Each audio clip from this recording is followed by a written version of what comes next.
कर्म ग्रंथ की शुरुआत में ही कर्म किसको कहना, इसकी यहाँ पर बात करते हैं। उसमें बात करते हैं भाई,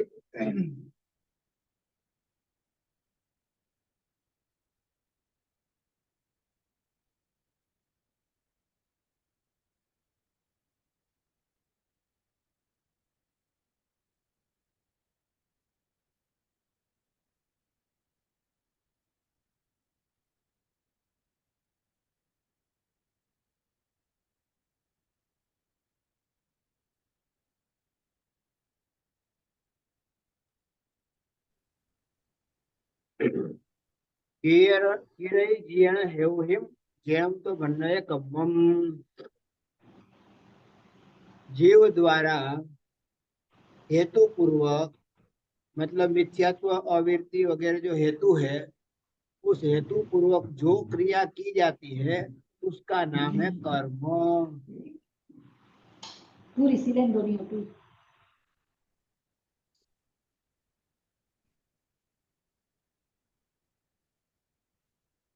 जीव द्वारा की जाती हुई हेतु पूर्वक की क्रिया, उसका नाम है कर्म।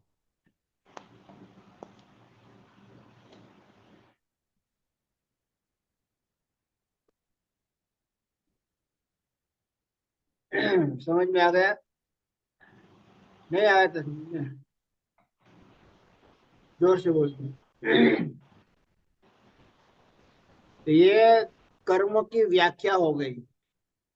शुरुआत में ही कर्म की व्याख्या कर ली, क्योंकि पहली गाथा जो होती है, ग्रंथ की पहली गाथा के अंदर ही मंगल, संबंध, प्रयोजन और अभिधेय, ये चार प्रकार का वहां पर मंगल चतुष्टयी के रूप में मंगलाचरण करते हैं। तो पहले महावीर स्वामी भगवान को नमस्कार किया, बाद में अपने को प्रयोजन बता दिया, भाई मैं क्या क्या करना चाहता हूँ, मेरा प्रयोजन क्या है, तो कर्म की व्याख्या करके कर्म का विपाक समझाना चाहता हूँ।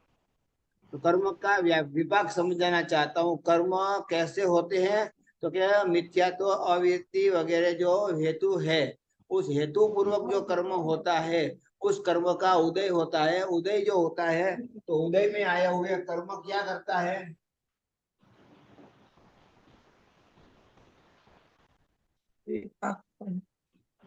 विपाक दिखाता है। विपाक का मतलब हुआ फल। कर्म बंधे हुए हैं, तो बंधे हुए कर्म उदय में आएंगे तो उसका फल मिलेगा, विपाक मिलेगा। तो मैं कर्म तो कहता कहता हूँ, साथ में कर्म का विपाक क्या है वो भी मैं आगे बताऊंगा। ऐसा करके उन्होंने प्रयोजन बता दिया। तो ये कौन सा पहले कर्म ग्रंथ का नाम क्या हुआ? कर्म विपाक, विपाक। कर्म विपाक, पहले कर्म। कर्म का नाम कर्म विपाक, और ऐसे करके हुए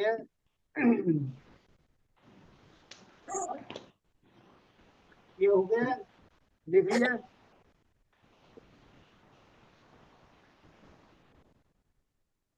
अब जो आगे आगे कहते हैं भाई, कर्म ग्रंथ कर्म बन गया।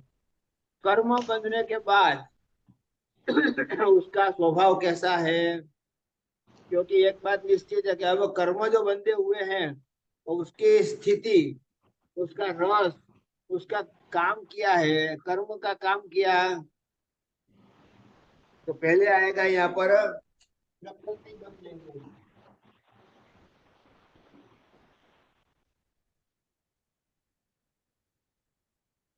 बंध जो हुआ है, उस बंध के चार प्रकार हैं।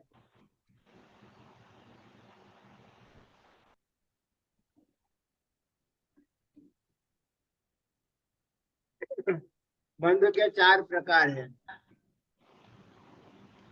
कौन सा? एक नंबर में आया प्रकृति बंध। दूसरे नंबर एक नंबर में आया प्रकृति बंध। दूसरे नंबर में आया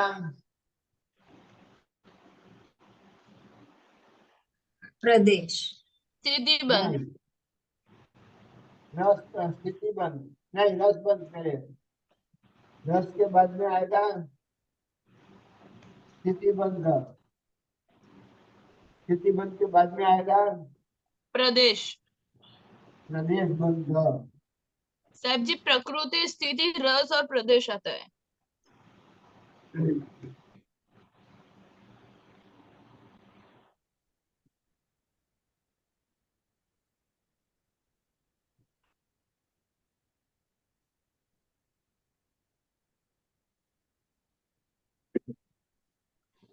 प्रकृति बंध, स्थिति बंध, रस बंध और प्रदेश बंध, ये चार प्रकार के बंध होते हैं।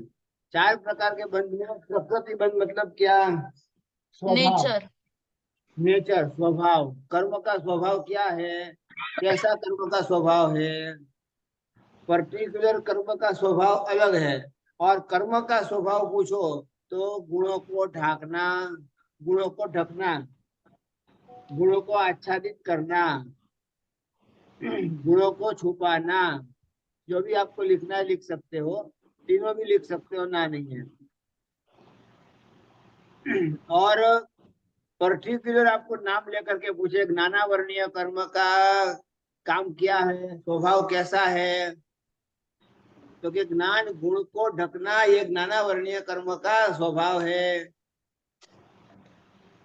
मोहनीय कर्म का स्वभाव कैसा है, क्या है, तो क्या आत्मा के अनंत चारित्र गुण को ढकना ये मोहनीय कर्म का काम है। क्या आया? इसी तरह से स्थिति बंध आता है। स्थिति बंध के अंदर भी टाइम लिमिट, कितने काल तक ये कर्म आत्मा के साथ में रहेगा। रसबंध जो है उसकी तीव्रता, कितनी तीव्रता है, कैसी तीव्रता है, किस प्रकार की तीव्रता है। और प्रदेश बंध, जो कार्बन वर्णा के परमाणु जो आत्मा में आश्रय हुए हैं, आए हैं, उसके परमाणु कितने आए?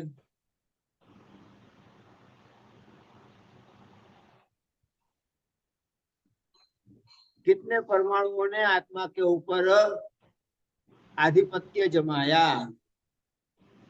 आधिपत्य मतलब राज।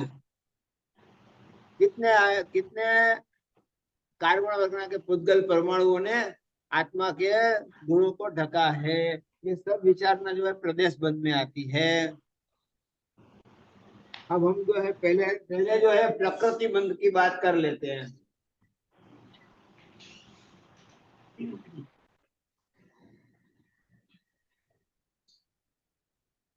ये है आत्मा,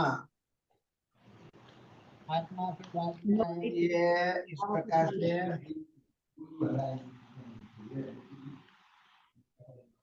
तेईस कोई नहीं अच्छी। ऐसा चित्र बनाने की कोशिश करना। पहला पहला नंबर अनंत ज्ञान, अनंत ज्ञान ये आत्मा का गुण है, बरोबर है। अनंत दर्शन दूसरा नंबर, अनंत दर्शन ये आत्मा का गुण है। तीसरा नंबर आया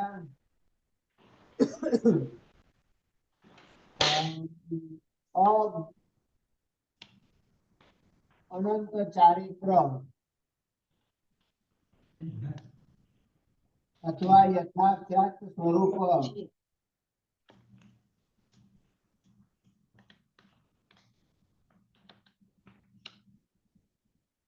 दो में से एक नाम लिखो या दोनों लिखो चलेगा। अनंत चारित्र, इसके बाद में आया अनंत नंबर 5 अनंत वीर्य। अनंत वीर्य मतलब शक्ति। अनंत ज्ञान से जानने की क्रिया होती है, अनंत दर्शन से देखने की क्रिया होती है, जानना और देखना दोनों में फर्क है। और अनंत चारित्र के अंदर क्षमा, समता, सरलता, नम्रता, वितरागता, निर्लोभिता, ऐसे सब गुणों का भंडार जो है वो है चारित्र। तो जानने की क्रिया, देखने की। मानने की, देखने की क्रिया, और इससे आचरण की क्रिया। आचरण तो करना पड़ेगा कि नहीं? जितना जानते हो उतना ही मानते हो, उतना ही देखते हो, तो आचरण भी करना पड़ेगा ना। और इसके बाद में शक्ति। अब शक्ति भी जरूरी है। ज्ञान पढ़ने में शक्ति की जरूरत है कि नहीं है? आंख से देखने के लिए भी शक्ति की आवश्यकता है कि नहीं? कान से सुनने के लिए भी शक्ति की आवश्यकता है कि नहीं है? बिना शक्ति से हम सुन भी नहीं सकते, बिना शक्ति से बैठ भी नहीं सकते, बिना शक्ति से हम देख भी नहीं सकते। तो पांचों इंद्रियों का काम करना है, पांचों इंद्रियों को सचेत रखना है, तो उसमें भी शक्ति की आवश्यकता रहती है। उसी प्रकार से कहते हैं भाई, सबके अंदर जितने भी ये कार्य है, क्रोध में शक्ति की जरूरत है कि नहीं है? क्रोध करने में शक्ति की आवश्यकता है कि नहीं? मान अभिमान करना है तो वहां भी शक्ति की आवश्यकता है कि नहीं है? माया कपट में भी है। क्रोध क्रोध करने में ज्ञान की आवश्यकता पड़ेगी कि नहीं पड़ेगी? मान अभिमान करने में ज्ञान की आवश्यकता है कि नहीं है? माया कपट करने में किसी को फंसाना है, तो माया कपट करने में भी ज्ञान की आवश्यकता है कि नहीं? बिना ज्ञान से आप कैसे फंसाओगे? बुद्धि तो लगानी पड़ती है। कैसे फंसाऊं, किस प्रकार से फंसाऊं, उनकी श्रद्धा का दुरुपयोग कैसे करूं, वो अज्ञान की आवश्यकता पड़ने ही वाली है। वैसे ही यहाँ पर कहते हैं कि लोभ करना है, कौन सी वस्तु का लोभ करना? तो ये सब कुछ क्या है? चारित्र गुण में रहा हुआ जो निर्लोभिता का गुण है, चारित्र गुण में रहा हुआ जो क्षमा का गुण है, उस क्षमा के गुण के ऊपर क्रोध, मान, माया, लोभ वगैरह चारों कसाय आ गए, तो ये ढक गया। तो इसी के बाद में वीर्य। अब ये जो है ये हमारा पावर हाउस है। ये पावर हाउस है, मतलब इसमें से अपने को शक्ति मिलती है। अब ये शक्ति कहाँ वापरनी है? इसमें वापरनी है, इसमें वापरनी है, इसमें वापरनी है, कि इसी में वापरनी है? शक्ति कहाँ वापरनी है? ज्ञान के कार्य में शक्ति वापरनी है, दर्शन के कार्य में शक्ति वापरनी है, कि मोहनीय कर्म के, मोहनीय नहीं, अनंत चारित्र, क्षमा में शक्ति का उपयोग करना है, समता में शक्ति का उपयोग करना है, कि निर्लोभिता में शक्ति का उपयोग करना है, कि वितराग दशा में शक्ति का उपयोग करना है, वैराग्य दशा जगाने में शक्ति का उपयोग करना है, कैसे करना है? अनंत वैसे तो चारित्र। ये ज्ञान गुण आदि के अंदर ही शक्ति का उपयोग करना, ये है धर्म। इसको कहेंगे धर्म। क्या लाया? अब शक्ति का उपयोग इससे विपरीत कर दिया तो क्या हो जाएगा?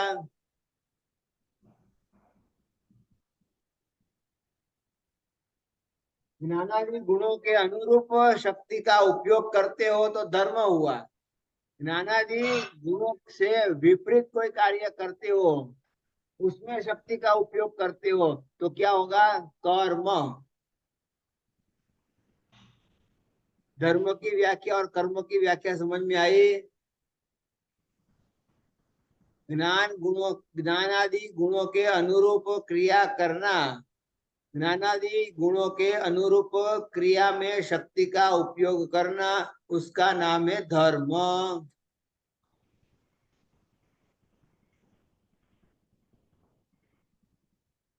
ज्ञानादि गुणों से विपरीत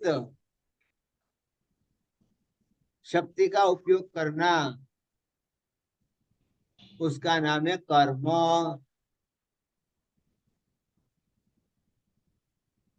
आप लिखते नहीं हो बिन महाराज, अहमदाबाद वाले। लिखा हुआ मेरे पास, लिखा हुआ है। अच्छी बात। अहमदाबाद वाले तो संपूर्ण ज्ञानी है, इनको मत कहो कुछ। नहीं नहीं नहीं नहीं, ऐसा मत बोलो, ऐसा मत बोलो। मतलब समझ में आ गई धर्म की व्याख्या और कर्म की व्याख्या। तो ये इस प्रकार से ये आपके सामने हो गया। उसके बाद में आया कौन सा? अनामी, अरूपी। अनामी अरूपी ये भी एक प्रकार का गुण है, आत्मा का ही गुण है। आत्मा का कोई नाम नहीं है, आत्मा का कोई रूप नहीं है। आत्मा वर्ण गंध रस स्पर्श से रहित है। इसलिए इनका नाम क्या है? अरूपी। अरूपी मतलब सब आ गया, रूप रस गंध स्पर्श वगैरह से रहित है। और यहाँ पर आया 6 नंबर, यहाँ आया 7वां नंबर, नहीं 5वां नंबर यहाँ आया, ये 6ठा नंबर। 6ठा नंबर कौन सा है? अगुरु लघु। अगुरु लघु, आत्मा का कोई वेट नहीं है, वजन नहीं है। आत्मा हल्की भी नहीं है, आत्मा मोटी भी नहीं है, आत्मा भारी भी नहीं है। ऐसा गुण है आत्मा का, अगुरु लघु। क्या आया? उसके बाद में 7वां नंबर आया,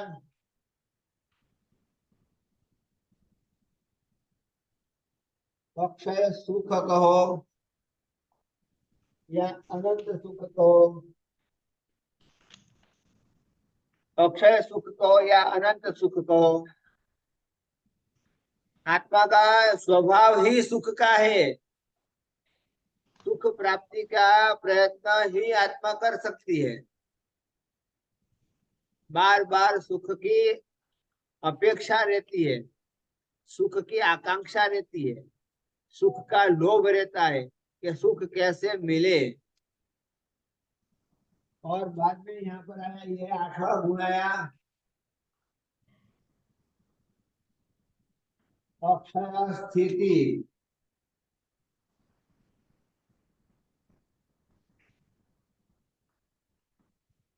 अक्षय स्थिति मतलब कभी भी नष्ट न होने वाली स्थिति। आत्मा कभी नष्ट हो जाएगी?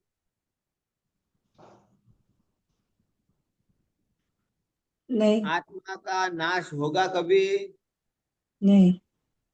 सवाल ही खड़ा नहीं हो सकता है, क्योंकि आत्मा कोई केमिकल कंपाउंड से बनी नहीं है। आत्मा का निर्माण हुआ नहीं है। आत्मा किसी पदार्थों के कंपाउंड से निर्मित नहीं है। इसलिए आत्मा कभी बनती नहीं है, वैसे कभी बिगड़ती भी नहीं है, और वैसे ही कभी नष्ट भी नहीं होती है। आत्मा नष्ट भी नहीं होती है। इसलिए उसकी स्थिति कैसी है? अक्षय स्थिति है। अक्षत, क्षय न होने वाली स्थिति है। ये हो गया आत्मा के 8 गुण। क्या रहा? अब जो है उसके ऊपर जो है, यहाँ से ये इस प्रकार से करेंगे तो ये जो आया यहाँ पर, ये है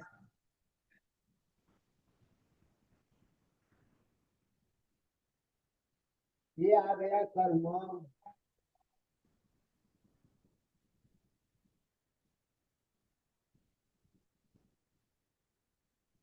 ये आ गया यहाँ पर कर्म। क्या रहा? मतलब क्या हुआ? ज्ञान से विपरीत आपने कोई क्रिया की, ज्ञान के उपकरण की आपने आसाधना की, ज्ञान के उपकरण के रूप में पुस्तक को फाड़ा, पुस्तक को जलाया, पुस्तक को फाड़ करके फेंक दिया, पुस्तक से अपने मल मूत्र वगैरह साफ किया, पुस्तक में खाया या तो कागज में खाया, कागज की प्लेट में खाया। ये सब क्या है? ज्ञानी गुरुजनों का आपने अपमान किया, ज्ञानी गुरुजनों का तिरस्कार किया। ये सब किसमें आता है? नाना वर्णीय कर्म। तो क्या होगा? धीरे धीरे धीरे धीरे ये कर्म इसके ऊपर आता जाएगा। और गुण जो है धीरे धीरे ढकता जाएगा, और गुण ढकता जाएगा तो इसमें से अब ज्ञानावरणीय कर्म होगा। नाम लिखो यहाँ पर।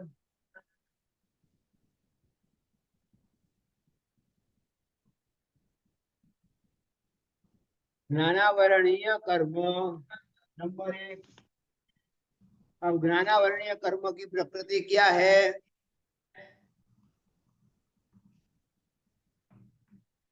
ज्ञान गुण को ढकना। कम से कम ज्ञान बाहर निकलेगा।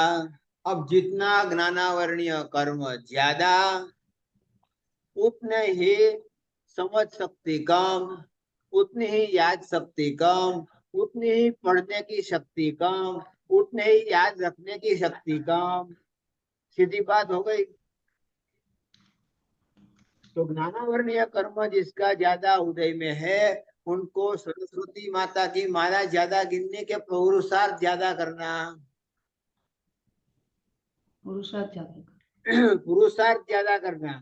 सिर्फ सरस्वती माता की माला गिनने मात्र से याद नहीं रहेगा, परंतु जो गाथा पक्की करनी है, जो पाठ पक्का करना है, जो आपको याद रखना है, उसका बार बार आप रिपीटेशन करोगे तो वो वस्तु आपको तुरंत याद रह जाएगी। मतलब वो पुरुषार्थ करने से आपका ज्ञानावरणीय कर्म धीरे धीरे कम होगा, पतला होता जाएगा। जितना ज्ञानावरणीय कर्म पतला होता जाएगा, उतना ही आपको ज्यादा याद रहेगा। आया बात समझ में? तो जिसका ज्ञानावरणीय कर्म उदय में है मालूम पड़े, उनको दोहरा धागा मंत्र जंतर न देते हुए जिस कार्य में उनको रुचि नहीं है, वही कार्य ज्यादा कराने की कोशिश करो। चलाया? वैसे ही ये दर्शन गुण है। दर्शन गुण एक मिनट, यहाँ पर ये जो ज्ञानावरणीय कर्म है, प्रकृति कितनी है? 5 प्रकृति है। 5 प्रकृति कौन सी बेन महाराज बोलिए। नंबर 1 बुद्धि ज्ञानावरणी, दर्शन श्रुत ज्ञानावरणी, अवधि ज्ञानावरणी, मन प्रयोग ज्ञानावरणी और मैं केवल लिखता हूँ ज्ञानावरणी। धीरे धीरे मैं लिखता हूँ। बुद्धि ज्ञानावरणीय, दूसरी श्रुत ज्ञानावरणीय, अवधि ज्ञानावरणीय और तीसरा नंबर है अवधि ज्ञानावरणीय। प्रयोग नंबर 4 मन प्रयोग ज्ञान। और केवल ज्ञान ज्ञानावरणीय। मतलब ज्ञानावरणीय कर्म लिखना, ज्ञानावरणीय कर्म, वर्णीय कर्म। और नंबर केवल 5 केवल ज्ञानावरणीय केवल कर्म। ज्ञानावरणीय कर्म।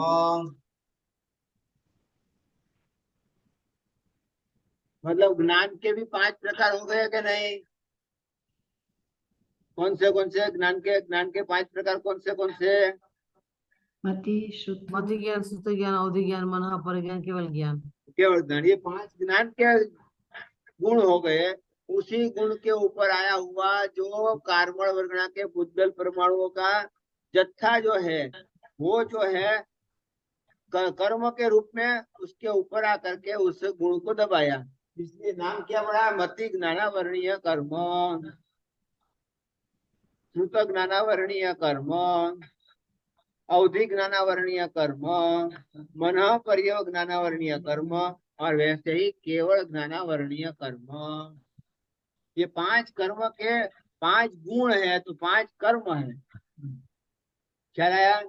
उसी प्रकार से आगे बढ़ेंगे तो ये जो दर्शनावरणीय कर्म है, दर्शन गुण जो है, उस दर्शन गुण के अंदर भी आपको मालूम है कि दर्शनीय मतलब भगवान के दर्शन करना, भगवान का चैतन्य करना, भगवान के देव वंदन करना, भगवान की जो भी आराधना करनी है, वो सब क्या है? दर्शन गुण की आराधना है। दर्शनाचार जिसको बोलते हैं, दर्शनाचार की यह प्रवृत्ति है।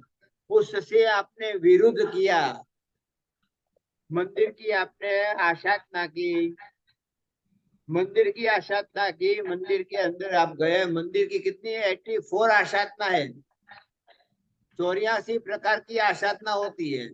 उस 84 प्रकार की आशातना में आपने कभी मंदिर के ओटे पर, मंदिर के जो होता है उसके ऊपर यदि आपने कोई पापड़ सुखाया, कोई कपड़े सुखाया, कोई ऐसी आशातना की हो तो भी आशातना लगती है। वैसे ही मंदिर के आसपास में आपने थूका हो, कफ किया हो, कफ थूका हो, मातृ किया हो, 1 नंबर 2 नंबर जो किया हो तो भी आशातना के भागीदार बनते हैं। ऐसे 84 प्रकार की आशातना है। इससे ये दर्शनावर्णीय कर्म लगता है। ये दर्शन गुण यहाँ पर जग जाता है और ये यहाँ पर पूरा का पूरा यहाँ सामने जो है क्या आता है, दर्शनावर्णीय कर्म सामने आता है।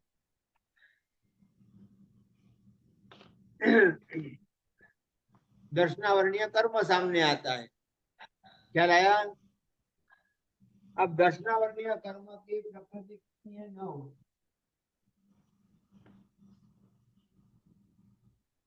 9 कर्म प्रकृति है। निकाल दो, ये हो गया।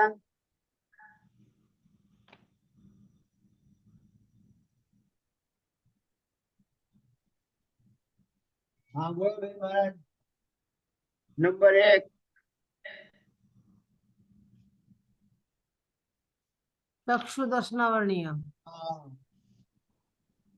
चक्षु दर्शन पहले लिखते हैं। चलो, चक्षु दर्शन। और चक्षु दर्शन, चक्षु दर्शन में कौन सा आएगा? आंखों से जो देखी जाती है, बरोबर है ना?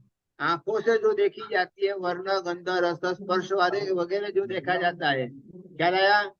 अब इसके बाद में दूसरा नंबर क्या आएगा? अचक्षु दर्शनावर्णीय। अचक्षु दर्शन।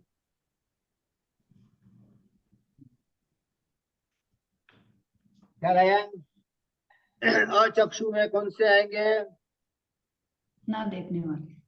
हाँ, अचक्षु में आंख के सिवाय कान से सुन करके ज्ञान प्राप्त करना, नाक से सूंघ करके ज्ञान प्राप्त करना, चमड़ी से स्पर्श करके ज्ञान प्राप्त करना, जीभ से स्वाद लेकर के ज्ञान प्राप्त करना, मतलब आंख के सिवाय की 4 इंद्रियों से ज्ञान प्राप्त करना है, वो है अचक्षु दर्शन। क्या लाया? और इसके बाद में 3 नंबर अवधि दर्शन दर्शनावर्णीय कर्म। अवधि दर्शन। और नंबर 4 केवल। नंबर 4 केवल दर्शन। क्या है? अब इससे विपरीत क्रिया करोगे तो क्या होगा? ये यहाँ पर दर्शनावर्णीय कर्म हो जाएगा। चक्षु दर्शनावर्णीय कर्म, अचक्षु दर्शनावर्णीय कर्म, अवधि दर्शनावर्णीय कर्म और केवल दर्शनावर्णीय कर्म। मतलब आंख से देखने की वस्तु देखी और देखने के बाद राग किया या तो द्वेष किया, दोनों वस्तु हो सकती है। राग भी हो सकता है, द्वेष भी हो सकता है। वस्तु और व्यक्ति दोनों के सामने देखने मात्र से राग भी आता है और द्वेष भी आता है। क्या है ना? तो क्या हो जाएगा? ये दर्शनावर्णीय हो जाएगा, चक्षु दर्शनावर्णीय हो जाएगा। उसके बाद में अचक्षु दर्शनावर्णीय कर्म कैसे होगा? तो कान से जो न सुनने लायक था वो सुना। कान से सुनने में भी राग होता है कि नहीं होता है? किसी का राग अच्छा है, किसी का स्तवन अच्छा है, किसी का राग अच्छा है, तो राग सुनते सुनते भी राग राग होगा कि नहीं, अट्रैक्शन होगा कि नहीं। इसी प्रकार से कान से सुनने में भी आपको तकलीफ हो सकती है, राग देश हो सकता है, तो उससे अचक्षु दर्शनावर्णीय कर्म का बंद होता है। नाक से सूंघने में शीरा की सुगंध आती है तो मजा आती है, अच्छा लगता है, परंतु कूड़े कचरे के पास से पसार होते हैं तब द्वेष होता है, नहीं पसंद नहीं पड़ता है। उसी प्रकार से अवधि दर्शनावर्णीय कर्म है और केवल दर्शनावर्णीय कर्म है। अवधि ज्ञान भी है, वैसे अवधि दर्शन भी है, केवल ज्ञान है वैसे केवल दर्शन भी है। इसका मैं बाद में आपको समझाऊंगा। यह समझ में आ गया। उसके बाद में ये तो हो गई चार प्रकृति हो गई। और बाद में कौन सी प्रकृति लिख लिया सबने? ऊपर जो कौन सी देवनी हम मान लो। इसके बाद में 5 नंबर में क्या आएगा बिन महाराज? पांचवा निंद्रा दर्शनावर्णीय कर्म। निद्रा, निद्रा दर्शनावर्णीय कर्म पूरा आप लिखना हो। निद्रा दर्शनावर्णीय कर्म मतलब सुख पूर्वक जिसको उठा सकते हैं। अल्प निद्रा, स्वान निद्रा जिसको बोलते हैं, विद्यार्थियों को ऐसी निद्रा की आवश्यकता होती है। विद्या जिसको उपार्जन करनी है वो जल्दी सो जाएगा, जल्दी उठ जाएगा। जितना जल्दी उठेगा उतना उसको लाभ ज्यादा होगा। तो निद्रा दर्शनावर्णीय ऊंघ जिसको बोलते हैं। नंबर 6 है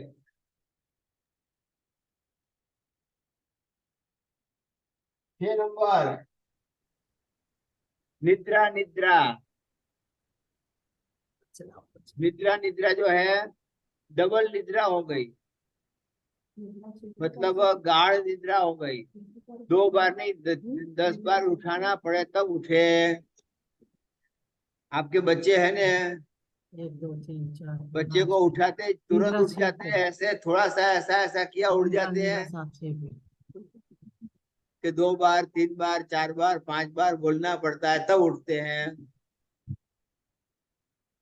उठ जाते हैं तो निद्रा दर्शनावर्णीय कर्म का उदय है, उतना तो जरूरी है। अल्प निद्रा लेना जरूरी है, शरीर के लिए भी आवश्यक है, ना नहीं है। परंतु ये जो है थोड़ी सी खतरनाक होती है और 10 बार उठाने पर भी नहीं उठते हैं। इसलिए कई बार जो है आजकल के लड़के लड़कियों का यही तकलीफ होती है। 8 बजे 9 बजे 9:30 बजे 10 बजे उठने की कोशिश करते हैं, क्योंकि रात को 12 1 2 3 बजे तक तो उनका वीडियो चालू रहता है। और विदेश के साथ में कोलैबोरेशन करके यदि किसी कंपनी में काम करते हैं, जॉब करते हैं, तो रात को ही काम चलता है, दिन भर सोते रहेंगे। ये निद्रा निद्रा। इसके बाद में 7 नंबर प्रचला प्रचला दर्शनावर्णीय कर्म।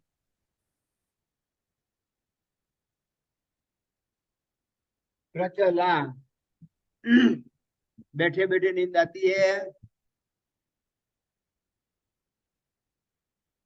हाँ, हाथ ऊंचा किया। बैठे बैठे नींद आती है, उसका नाम है प्रचला। वो खत्म कैसे कहीं हो पर भी सकती है? मंदिर में भी कभी कभी नींद आ जाती है, कभी कभी व्याख्यान में भी नींद आ जाती है, और कभी कभी कहीं पर काम करते करते भी नींद आ जाती है, धोखा आ जाता है, तो उसका नाम है प्रचला। मतलब एक बात समझ लेना कि प्रचला निद्रा दर्शनावर्णीय कर्म का उदय है। तो ये डायग्नोसिस आपको करना है, कौन सी निद्रा का उदय है और कैसी निद्रा का उदय है, उसका डायग्नोसिस आपको करना है। उसके बाद में नंबर 8 क्या आएगा?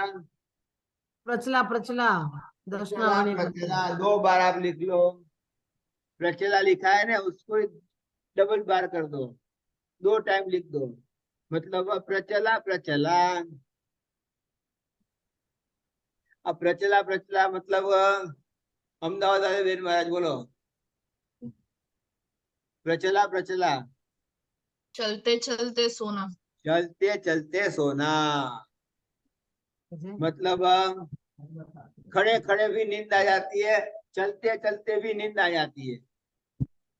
हाँ, आपको नहीं आती है, परंतु घोड़ा जो है वो खड़े खड़े ही नींद लेता है। घोड़ा कभी नीचे बैठे हुए देखा क्या आपने किसी ने?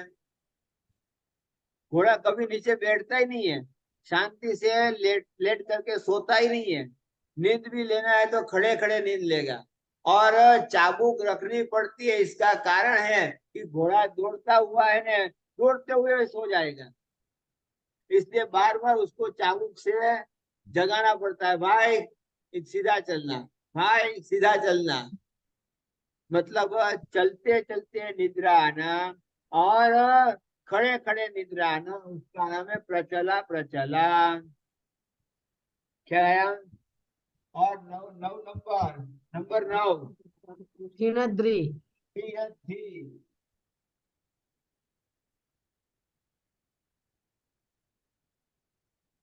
थी मतलब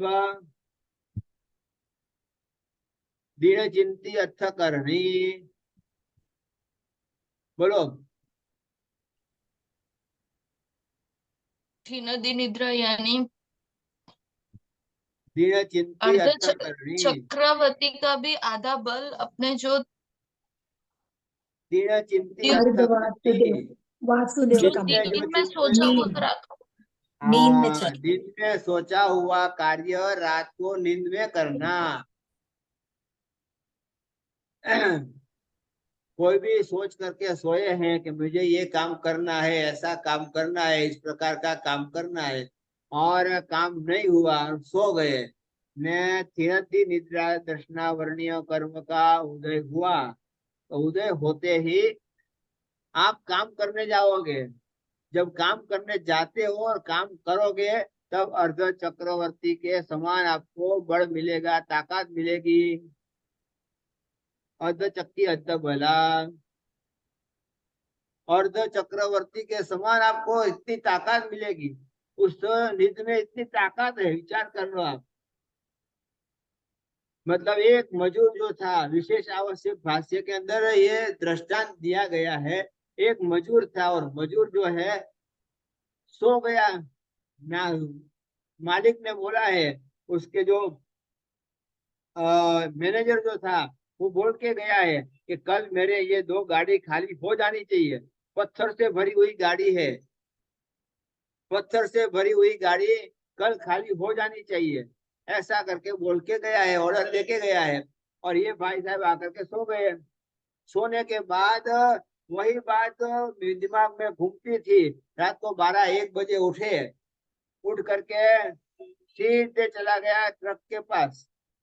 ट्रक के पास जाकर के पूरा ट्रक, जो बड़े बड़े बोल्डर्स भरे पड़े थे, पत्थर भरे पड़े थे, अकेले ने धड़ सब निकाल दिया, पसीना पसीना हो गया और वापस आकर के घर पर आकर के सो गए। सो गया शांति से। सुबह में जब सब मजदूर लोग आए और मजदूर लोगों ने देखा कि ये क्या बात क्या है, शाम को गए थे तब तो गाड़ी भरी हुई थी, अभी सुबह सुबह में हम आ ही रहे हैं, अभी तो किसी ने काम चालू किया ही नहीं है, तो ये गाड़ी किसने खाली की?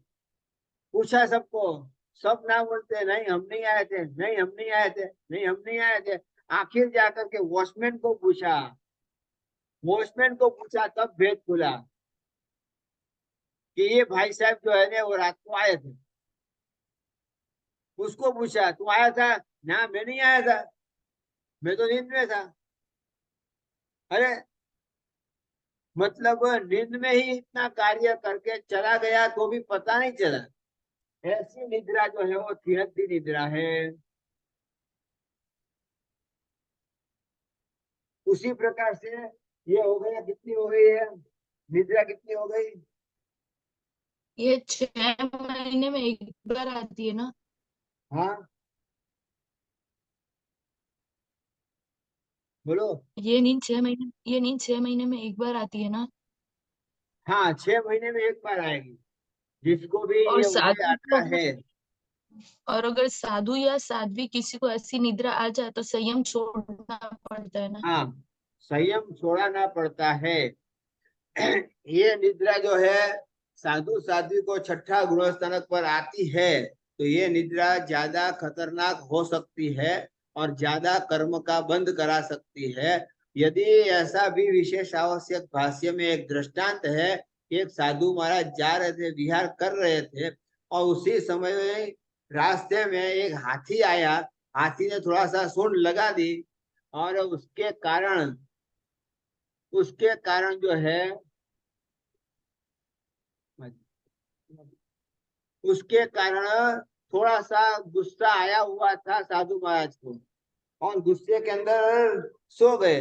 और रात को इस खियती नाम की निद्रा का उदय हुआ, और रात को 12-1 बजे उपासे से निकले, और उपासे से निकल करके सीधे हाथी जहाँ पर है वहां पर आए, और हाथी के जो दांत थे उस दांत को तोड़ करके, दांत से ही हाथी को मार करके, अब साधु का, सामान्य मानवी का हाथी को मारना कोई आसान काम है, परंतु खिळती निद्रा में अर्ध चक्की अर्ध बला, चक्रवर्ती से आधा बल मिलता है, बलदेव से भी आधा बल मिल सकता है। इतनी ताकत मिलती है, और इतनी ताकत से पंचेंद्रिय जीव रूप हाथी को मार करके वो वापस आकर के सो गए। इसीलिए ऐसा भी खतरनाक कभी हो सकता है। तो गुरु महाराज क्या करेंगे, ऐसी निद्रा वाले को वापस घर संसार में भेज देते हैं। तो उनको साधु जीवन में रखते नहीं हैं, क्योंकि वापस 6 महीने के बाद वो ये निद्रा का उदय होगा, तो क्या कौन से जीव को मारेगा, कैसे जीव को मारेगा, किस प्रकार के जीवों की हिंसा करेगा, कुछ भी नहीं कह सकते हैं। साहिब जी, एक भव में 2 बारी होती है ना? हाँ, एक भव में 2 बार 3 बार ही आएगी, ज्यादा नहीं आएगी, पर आती जरूर है। इसलिए निद्रा दृष्टावरणी, यहाँ से अपना कार्य हो जाता है तो यहाँ उतरना नहीं, यहाँ से यहाँ उतरना नहीं, यहाँ से यहाँ उतरना नहीं। और समझ में आ गए कि बैठे बैठे निद्रा आती है, तो उससे उतना ही अपने को पुरुषार्थ करना पड़ेगा। निद्रा को उड़ाने के लिए, निद्रा आने के लिए गोली है, ऊँग न आती हो तो ऊँग लाने के लिए गोली है, और ऊँग उड़ाने के लिए कोई गोली नहीं है। वो तो पुरुषार्थ ही है। मंदिर में नींद आती है, बैठे बैठे झोंका आ जाता है, तो खड़े खड़े आप कार्य करो। प्रतिक्रमण में यदि आपको नींद आ जाती है तो खड़े खड़े प्रतिक्रमण करो। सामायिक में यदि आपको जाप करते करते आपको नींद आ जाती है तो खड़े खड़े आप निद्रा ये माला जाप करने की कोशिश करो। व्याख्यान में यदि आपको ऊंघ आ जाती है, नींद आ जाती है, तो खड़े खड़े व्याख्यान सुनने की कोशिश प्रयत्न करो। तो खड़े खड़े करोगे तो कम से कम लोगों की आंखों से, शर्म से बचने के लिए भी आपको नींद नहीं आएगी। तो ये 12-20 हो गई, करके 12-20 हो गई। हाँ, तो ये कार्य करते करते आपको नींद को उड़ानी जरूरी है। इस प्रकार से ये 5 प्रकार की निद्रा और 4 प्रकार का अवधि दर्शन, 4 प्रकार का दर्शन, 5 प्रकार की निद्रा, मतलब 5 से 4 कितने हो गए, 9 प्रकार हो गए। बरोबर है।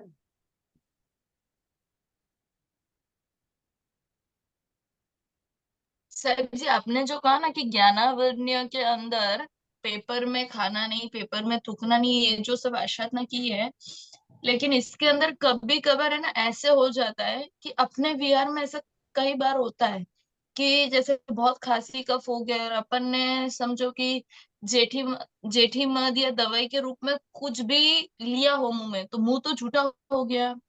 बट उस टाइम अगर पॉसिबल नहीं है कि पानी नहीं, अपन पानी साथ में लेके नहीं गए और माइंड से भूल गए, दवाई भी पूरी हो गई है, तो 48 मिनट के बाद अपन कुछ भी क्रिया कर सकते हैं, हाँ, वो मुंह शुद्धि हो जाता है।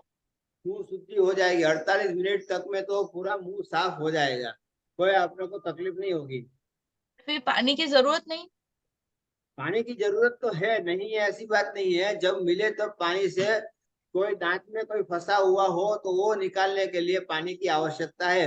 बाकी तो गले पे जो है नहीं, यहाँ बट पर विधि विधि क्रिया चित्तवंदन वो सब कर सकते हैं ऐसे? नहीं करना चाहिए। मिल जाए तो हाँ, पर अणहारी कोई वस्तु ली हो, अणहारी वस्तु में हरडे है, हिमेज है, या झेरी कोपरा है, या ऐसी कोई भी अणहारी जो दवाई आपने ली है, तो आवश्यकता नहीं है पानी की। 1 घंटे के बाद भी नहीं, 2 घंटे के बाद भी नहीं, 10 घंटे के बाद भी नहीं। आप उस वैसे ही मुंह से आप आराम से चैत्य वंदन वगैरह कर सकते हो। परंतु जो आहार लिया है आपने, नवकाशी का पचकाण पारने के बाद जो आहार की कोई औषधि ली है, तो पानी की आवश्यकता रहती है, मुंह साफ करना पड़ता है, क्योंकि उसके अंश भी कहीं ना कहीं फंसे हुए हो तो मालूम नहीं पड़ता है। तो एक बार पानी पी करके कुल्ला जैसा करके साफ करके बाद में आप दर्शन करो, वंदन करो, चैत्यवंदन करो, जो भी करना है आप कर सकते हो। बट उस टाइम अगर पॉसिबल नहीं हो तो फिर मंदिर के बाहर बैठे रहने का? पॉसिबल बनाना पड़ता है, नहीं हो ऐसा नहीं होता है। कहीं पर भी ऐसे जो स्थान आता है तो उसमें उस समय क्या करने का कि पानी है, पानी के अंदर थोड़ा सा आपने चूना डाल दिया, तो 48 मिनट के बाद में वो प्रासुप अन्न बन जाएगा। उससे भी आप चूना जो नीचे बैठ गया है, अब ऊपर ऊपर चूना है नहीं, ऊपर से आपने पानी लिया, पानी से मुंह साफ कर लिया और चले गए। ऐसे भी कर सकते हो। पानी गर्म करने की जहाँ पर सुविधा नहीं है वहां पर ऐसे भी कर सकते हो। पर उपवास में, एकादशना में, आंबिल में, बियासना में ऐसा नहीं कर सकते हो, क्योंकि चूना डाला हुआ पानी जो है वो भी आहार बन जाता है। ये खास ख्याल रखना जरूरी है। नीति जी पूछिए। हाँ बोलिए। जी मारे साहब, मैंने पूछना था कि अभी आपने बताया ना कि वो 6 महीने में दोबारा आ सकती थी नदी, है ना? तो एक भाव में अभी आपने बताया कि 2 या 3 बार, फिर वो कैसे होता है? क्योंकि 6 महीने तो बार बार आते ही रहेंगे ना। 6 महीने आते रहेंगे, पर एक बार आने के बाद 6 महीने के अंदर अंदर 2 बार आ जाएगी, बाद में बंद हो जाएगी। अच्छा, बाद में नहीं आएगी, मैक्सिमम दो टू तीन थ्री बार हाँ। टाइम्स आ सकते। हाँ, 2-3 टाइम ही ओह आएगी, ऐसा नहीं। अच्छा। और मारे साहब, एक मैंने पूछना था कि ये जो ऐसी निद्रा बांधने का क्या कर्म होता है? हम क्या करते हैं कि ऐसी निद्रा कर्म बनता है?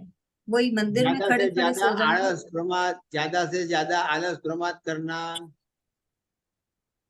आलस ओके। प्रमाद ओके। प्रमाद करना,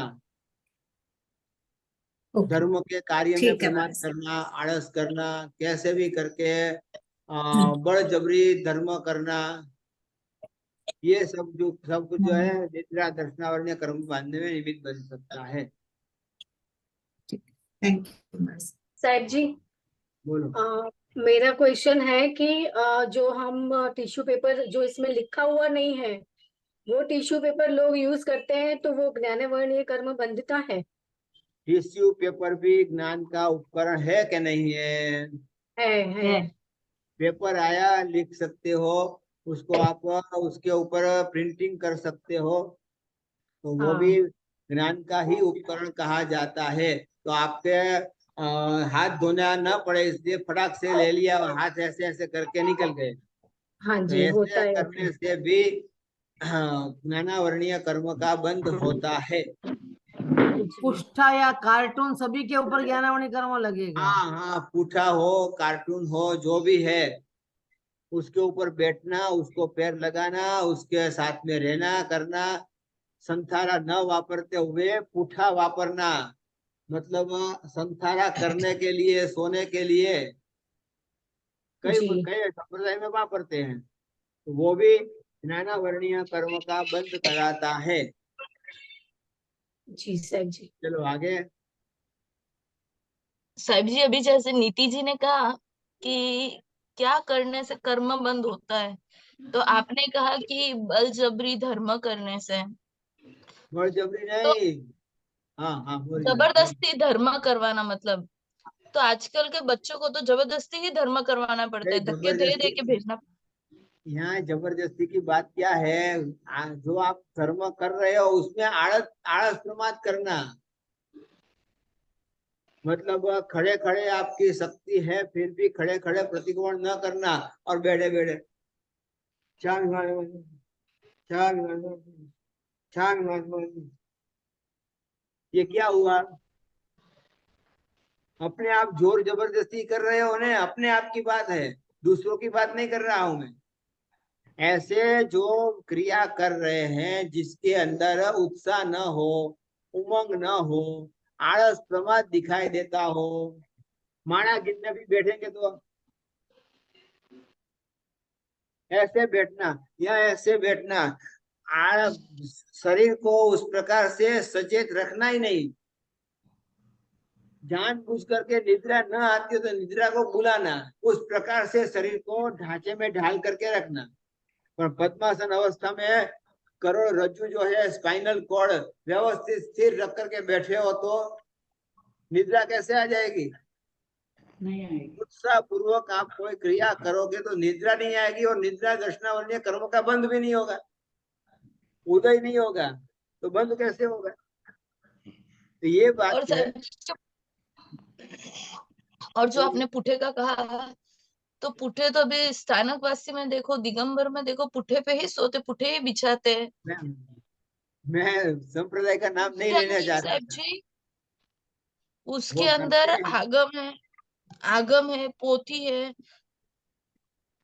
वो सब सही बात है, पर संप्रदाय भेद आ जाता है, वहां तकलीफ होती है। बाकी ज्ञानावरणीय कर्म जरूर बंधता है। एमसी में भी ज्ञान पढ़ना भी ज्ञानावरणीय कर्म का बंध होता है। एमसी में आगम शास्त्र पढ़ना भी ज्ञानावरणीय कर्म का भयंकर प्रकार का ज्ञानावरणीय कर्म बनता है। शास्त्र दूसरे पुस्तक में जाने तो शास्त्र पढ़ते हैं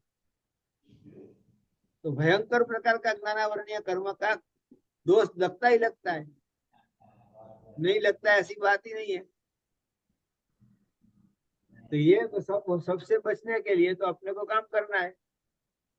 साहब जी सुन सकते हैं, बोलते नहीं पढ़ते नहीं लेकिन सुन सकते हैं। सुनना भी अच्छा। नहीं चाहिए। अच्छा। क्लास में बैठते हो तो दूर बैठना, सीधी बात। ऑनलाइन क्लास में भी नहीं बैठना। जी सर जी। हाँ, हो पूछिए, गया नीति जी 12:30। पूछिए। हाँ, बोलना है किसी को? बोलो, बोलना मतलब 12:30 बज गए। मथेण नमी साहेब नीति जी जी बोलिए। हाँ बोलिए बोलिए। साहेब जी थीणदी निद्रा हमणा પાંચમા આરામાં પણ આવે કે? हाँ, આવે છે આવે છે આવે છે, પણ બહુ રેર लोगों को આવે છે, અને એટલી ભારે નથી આવતી, इतनी भारे नहीं आती है, रेयर केसेस में आती है, बहुत कम। क्योंकि नरक में से आया हुआ जीव है, वापस नरक में जाने की शक्यता संभावना वाला जीव है, इसलिए। मथेण नमी साहेब जी। हाँ बोलो। मारे साहब नरक से आया हुआ जीव तो दोबारा नरक नहीं जाता। हाँ, जाता है। Second time, very next. नहीं जाता। हाँ, I very think I could. हाँ, वेरी मतलब नेक्स्ट जन्म में नहीं जाता है। हाँ, राइट। हाँ, ठीक। नरक में से निकल करके मनुष्य बन करके वापस नरक में जा सकता है। साहेब साहेब जी बीच में मनुष्य भाव आ गया ना, डायरेक्ट नहीं गया है, नरक से नरक डायरेक्ट नहीं गया है, नरक से इनडायरेक्ट में मनुष्य में आया करके बाद में नरक में। हाँ, ठीक है मास। मथेण नमी हाँ बोलो जल्दी। साहेब जी दर्शनावरणीय कर्म બંધાય તો સાથે સાથે જ્ઞાનાવરણીય બી બંધાય કે સાહેબ जी? હા, બંને સાથે ચાલનારી એક રેલના બે પાટા જેવું છે, એક રેલ के दो व्यक्ति जैसा है। તમે એમ કીધું ને કે જેમ અચક્ષુનો ઉપયોગ થાય ત્યારે આપણે રાગદ્વેષ કરી તો આપણે ત્યારે જાણી પણ છીએ। હા બરોબર છે ને, એટલે જ્ઞાનાવરણીય અને हाँ, દર્શનાવરણીય કર્મ બંને સાથે चलते, दोनों साथ में चलते हैं और साथ में ही बनते हैं। अच्छा साहब जी। हाँ, दोनों साथ में बनते हैं। महाराज साहब, अगर वो निकल करके मनुष्य नहीं बना और तिर्यंश में चला गया तो फिर दोबारा वो नरक में जा सकता है? हाँ, ये जरूरी तो नहीं है कि मनुष्य जन्म ही ले अगला। नहीं नहीं, आप समझो पहले मेरी बात। मैंने यहाँ एक एग्जाम्पल दिया, मतलब इसका ऐसा नहीं है कि एक ही एग्जाम्पल है।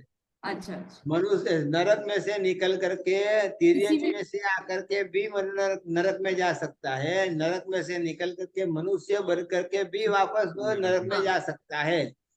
नरक में से निकल करके देव नहीं बनता है, हाँ और देव बन करके नरक में नहीं जाता है, ये भी समझना साथ में। सर्वमंगल। हाँ, हो गया जी सबका महाराज। काम पूरा।